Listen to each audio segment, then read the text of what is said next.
မင်္ဂလာပါ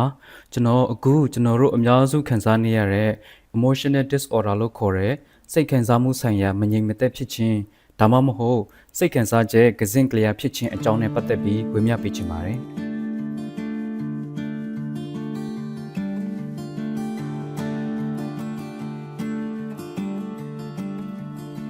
ကျွန်တော်တို့လူအဖွဲ့အစည်းမှာရုပ်ပိုင်းဆိုင်ရာဖျားနာတာကိုစီကံပြဖို့ဝန်မလေးကြပေမဲ့စိတ်ပိုင်းဆိုင်ရာဝေဒနာခံစားရရင်တော့ကုသဖို့ဖွင့်ပြောဖို့ကြောက်နေတတ်ကြပါတယ်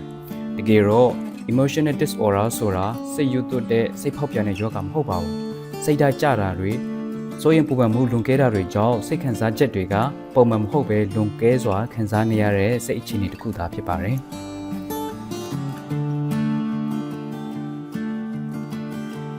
ဒီကဖြစ်ရတဲ့အကြောင်းရင်း၃ချက်ရှိပါတယ်။ပထမတစ်ချက်ကမျိုးရိုးဗီဇနဲ့အုံနောက်ဆိုင်ရာအခြေအနေတွေကြောင့်ဖြစ်ပါတယ်။အုံနောက်ထဲကစိတ်ခံစားမှုကိုထိန်းချုပ်တဲ့ဓာတ်ပစ္စည်းတွေမမျှတတဲ့အခါဒီခံစားချက်မျိုးဖြစ်တတ်ပါတယ်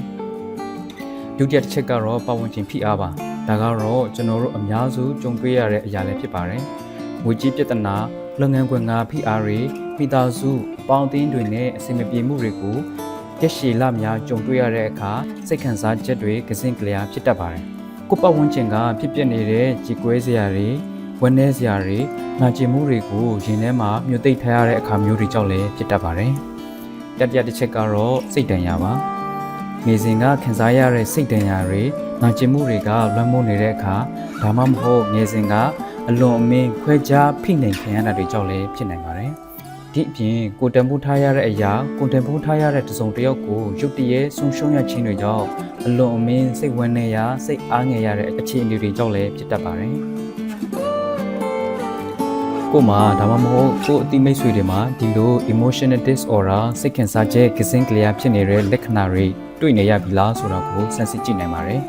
။ပထမတစ်ခုကတော့စိတ်ပိုင်းဆိုင်ရာလက္ခဏာပါ။အကြောင်းရင်းမရှိဘဲနဲ့အလိုလိုဝမ်းနည်းနေတာ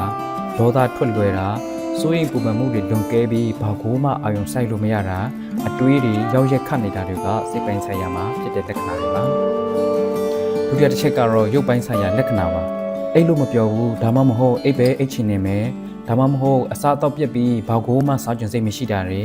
ရင်တုံမယ်ခေါင်းခဏခဏကြိုက်တာတွေကတော့ရုပ်ပိုင်းဆိုင်ရာပြတဲ့လက္ခဏာတွေဖြစ်ပါတယ်နံပါတ်3ကတော့လူမှုရေးပြဿနာကြုံတွေ့ရတာပါလူတွေနဲ့တွေ့ရမှာကြောက်လာတယ်အရင်ကဝါသနာပါတာတွေကိုစိတ်မဝင်စားတော့ပဲတယောက်တည်းပဲနေချင်လာတယ်ဒါတွေကလည်း emotional disorder ရဲ့အချက်ပြခေါင်းလောင်းတန်တွေပဲဖြစ်ပါတယ်ဒီအခြေအနေကိုမြင်သာအောင်မိုးပြန်ပူပေါင်းလေးနဲ့အခုမှပြောပြပေးချင်ပါတယ်မိုးပြန်ပူပေါင်းလေးကို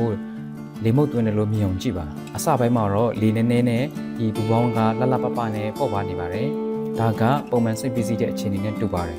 ဒါပေမဲ့လေကိုမနာတန်ဆက်တိုက်မှုတ်သွင်းနေမယ်ထွက်ပေါက်လည်းမပေးဘူးဆိုရင်ဒီဘောင်းကတင်းလာမယ်ပုံပြက်လာမယ်နောက်ဆုံးမှာတော့ဒိုင်းနဲ့ပောက်ကွဲသွားပါလိမ့်မယ် emotional disorder ခံစားနေရသူတွေကဒီလေအပြည့်သွင်းခံရတဲ့ဘူဘောင်းနဲ့တူပါတယ်သူတို့ရဲ့ရင်ဘတ်ထဲမှာဖိအားတွေပြည့်နေပြီးထွက်ပေါက်မရှိဖြစ်နေတာပါသူတို့ကိုသိခံလိုက်စမ်းပါလို့ပြောမဲ့အစားစိတ်ထွက်ပေါက်လေးဖန်တီးပေးဖို့လိုပါတယ်နောက်ဆုံးအနေနဲ့ဘယ်လိုကုစားမလဲဆိုတဲ့နည်းလမ်းချုပ်ကိုဝင်ပြပေးချင်ပါတယ်နံပါတ်1ကတော့ဖွင့်ပြောပါကိုယုံကြည်ရတဲ့မိတ်ဆွေတငယ်ချင်းမိသားစုကိုရင်ဖွင့်ပါပြောပြပေးပါဒီလိုလုပ်တဲ့ကပူပေါင်းတဲ့ကလေးကိုရှော့ချလိုက်တယ်လို့မျိုးစိတ်သက်သာရရစေပါတယ်နံပါတ်2ကတော့ပညာရှင်နဲ့ကုသတာပါဒါကရှက်စရာမဟုတ်ပါဘူးနားလေတက်ကြွတဲ့သူဒါမှမဟုတ်ဆရာဝန်နဲ့တိုင်ပင်ပြီးဆွေးနွေးကုသတာကလည်းထိရောက်တဲ့နည်းလမ်းဖြစ်ပါတယ်နံပါတ်3ကတော့ကိုယူဆိုင်တာဖြစ်ပါတယ်အေးဝအိတ်တာတည်ငန်းလောက်တာလမ်းလျှောက်တာတရားထိုင်တာမျိုးတွေကလည်းကုသနည်းတစ်မျိုးဖြစ်ပါတယ်ဒီကုံချုပ်အနေနဲ့ဝင်မြချင်တာကတော့ကျွန်တော်တို့ရဲ့ပတ်ဝန်းကျင်မှာပြုံးနေပေမဲ့အတွင်းစိတ်မှာငိုကြွေးနေတဲ့သူတွေရှိနေပါတယ်။ဒါကြောင့်ကိုယ်တိုင်လည်းကိုယ့်ရဲ့စိတ်ကျန်းမာရေးကိုပြုစိုက်ပါ။ကိုယ်အနီးနားကမိတ်ဆွေတွေကိုလည်းစာနာစိတ်နဲ့နားထောင်ပေးပြီးဒီ emotional disorder လို့ခေါ်တဲ့စိတ်ခံစားချက်ကစင့်ကလျာဖြစ်တဲ့အခြေအနေတွေကိုကူညီဖြေရှင်းဖို့အတွက်တိုက်တွန်းရင်းနှီးကုံချုပ်လိုက်ပါတယ်။ဒီဗီဒီယိုကနေသင်ယူစာတစ်စုံတရာရမယ်လို့ပြောနေပါတယ်။စဆုံးနားထောင်ပေးတဲ့အတွက်လည်းကျေးဇူး